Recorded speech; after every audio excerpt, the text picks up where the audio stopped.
ওরে আমার ছেলে, তোর এই অবস্থা কেমনে হলো? হাল্ক, দেখ আমার ছেলেকে কে যেন রাক্ষস বানিয়ে দিয়েছে।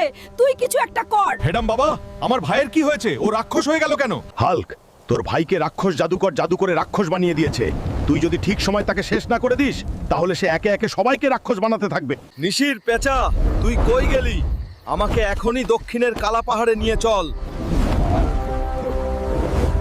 যেভাবেই হোক এই রাক্ষস রাজাকে হারিয়ে সবাইকে তার অভিশাপের প্রভাব থেকে মুক্তি করতে। রাক্ষস রাজা, আমি আসছি তোর জম হয়ে। এই রাক্ষস রাজার সৈন্যরা, তোরা আমার সামনে ময়লা ছাড়া আর কিছুই না। তাড়াতাড়ি তোদের রাজাকে ডাক। হাল্ক, তুই আমার রাজ্যে এসে ঝামেলা করছিস, আমি তোকে ছাড়বো না।